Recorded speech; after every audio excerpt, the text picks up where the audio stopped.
Hello बच्चों, राम राम, नमस्कार, जय सिया राम। तो आज हम आपके लेके आ चुके कल आ चुके हैं।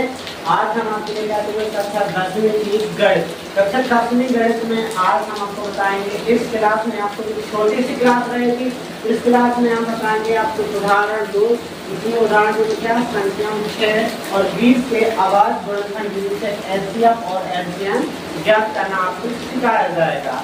जिसके पिछली क्लास में हमने आपको बताया क्या था कि आपको इसमें हमने पिछली क्लास में 2-3 क्लास ले ली है। आपको इसमें हमने एलसीएम और एलसीएम क्या होता है ये भी हमने आपको समझा दिया है।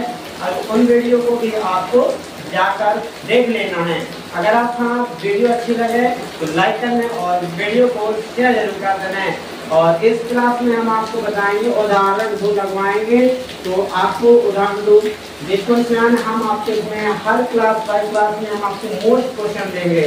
जो पेपर के मोस्ट हैं उन्हीं क्वेश्चन को आपसे लगवाया जाएगा। हम आपकी बोर्ड की तैयारी करवा रहे हैं। तो जिनको भी करनी है किसी बोर्ड की तैयारी तो हमसे ज्वाइन कर लें, हमारे चैनल को ज्वाइन करें। और हम इस चैनल पर मोस्ट क्वेश्चन ही डालेंगे और उनको शानदार तरीके से समझाने का प्रयास करेंगे। तो आज हम आपको बताएं इसमें एमपी बोर्ड 2026 के नाम है एनसीईआरटी बुक सॉल्यूशन है। आपकी पूरी एनसीईआरटी के क्वेश्चन मिलेंगे, ठीक है। और आज हम आपको बताएंगे उदाहरण 2। उदाहरण 2 बहुत अच्छा क्वेश्चन है, बीआई क्वेश्चन है, वेरी वेरी मोस्ट है, जो पेपर में आता ही रहता है। आपका 1-2 नंबर में आ जाता है, ठीक है। आपसे ऐसे प्रश्न दिया जाए एलसीएम या विकल्प में भी आ जाता है तो बन जाता है। तो आपको लगाना आता है कैसा भी लगाने।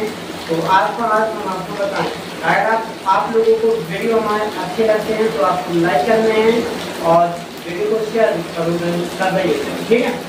तो यहाँ पर आज हम आपको क्या बताएंगे, तो यहाँ पर आपको क्या करना है, संख्याओं 6 और 20। जो आपको संख्या 6, 20 मिली इनके आवाज गुणनखंड विधि से क्या निकालना है, एलसीएम और एलसीएम। तो आवाज गुणनखंड जाने तो हमने आपको पीछे बताया था, तो अभी भी हम आपको समझाने का हाई डालने के बाद यहाँ तो आपको दिख ना रहा हो क्योंकि यहाँ पर चला मार रहा है। तो यहाँ से करेंगे हम लोग इसका, तो यहाँ पर 6-20 का लिखेंगे, फिर लिखेंगे हल, करेंगे हल। तो यहाँ पर हल लिखने के बाद अपन लोग लगाएंगे करके आवाज गुणनखंड। यहाँ पर आवाज गुणनखंड विधि से लगाने अपन लोग उसका नाम डालना पड़ेगा। हमें जिसके नाम से कभी बनवा रहे उसका नाम से लिखवाना पड़ेगा, या बैनर पे लगवाते हैं जैसे कुछ नाम से करते हुए अपन काम कर रहा है उसका नाम लिखना पड़ेगा। तो हम कैसे लगाए, आवाज गुणनखंड विधि। तो आवाज गुणनखंड विधि नाम डालना पड़ेगा आप लोगों को, ठीक है। आवाज 10वीं में आपको गुणनखंड कैसे निकालेगा, फिर आवाज गुणनखंड विधि से, मतलब आवाज गुणनखंड विधि से एलसीएम एलसीएम ज्ञात करना है। तो आपको आवाज गुणनखंड विधि से ही डालोगे, ठीक है। इतना डालने के बाद आपको 6 और 20 के आवाज गुणनखंड निकाल लेना है। 6-20 के आवाज गुणनखंड किस तरीके से निकालोगे आप, 6 का लघुत्तम मतलब गुणनखंड करोगे इस तरीके से। 6 करोगे तो 2 से काटोगे, तो 2 से काटोगे 2 दिया 6 और 3 का 3, कितने मिल गया 2-3 बार। तो 2 गुणे 3 आ जाएंगे। इसको आपको क्या बनाना है, आपने नौवीं में मुझसे पढ़ा है घातांक के नियम पढ़े हैं, 8वीं में पढ़े हैं आपने। तो इसमें इनको बनाना है घातांक में।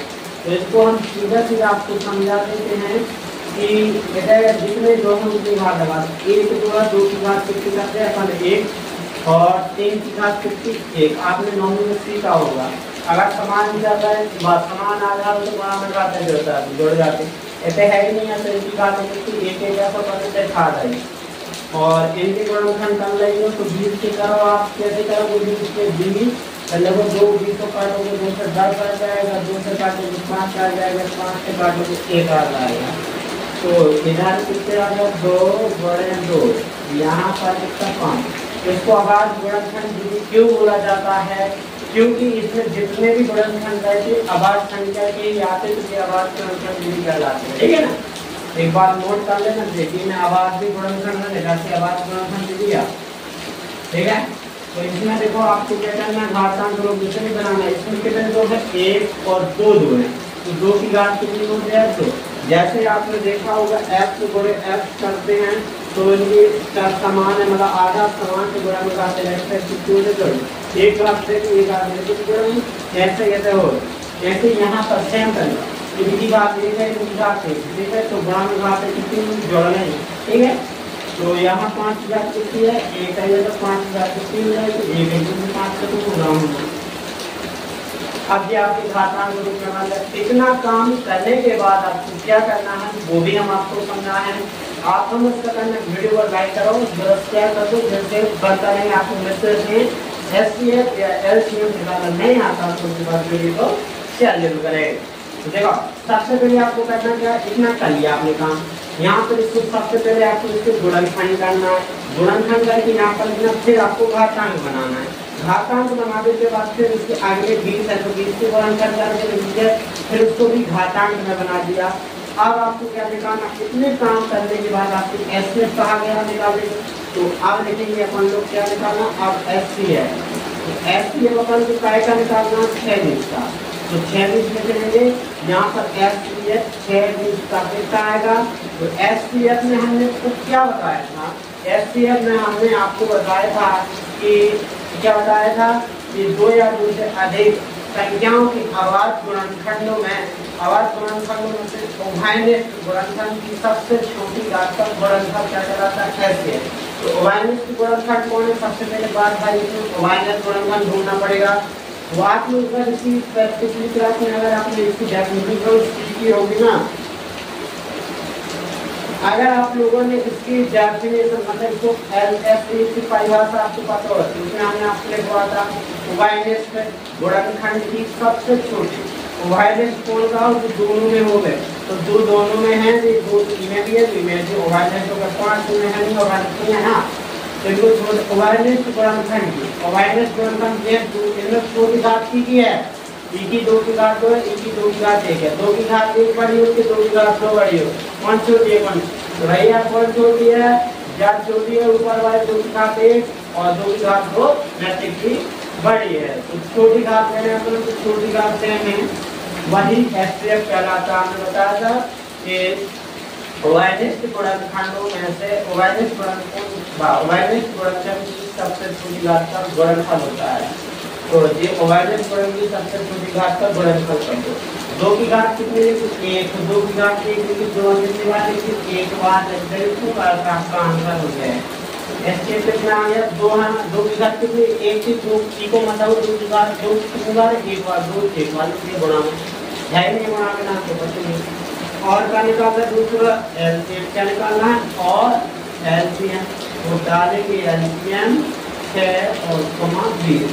अब एलसीएम में बच्चों देखना पड़ता है सबसे बड़ी घात है, क्या देखना पड़ा, बड़ी घात में देखिए कि अपन ने छोटे उसमें देखना पड़ता बड़ी घात है, तो इसमें कितनी संख्या की है, मतलब जितने भी घर में सदस्य हैं, मतलब जितने हर परिवार में अलग अलग होते होंगे, हमारे घर के जो बड़े हैं उनके घर के जो बड़े हैं, तो ऐसे इसमें अपना कितने ध्यान से देखना है। तो सबसे पहले आपको उभयनिष्ठ पूछा है, उभयनिष्ठ की कीमत देखिए, तो देखा 2 में को बड़ा है, 2 की घात 2, जो बड़ा है उसको लेंगे अपन लोग ले लिया।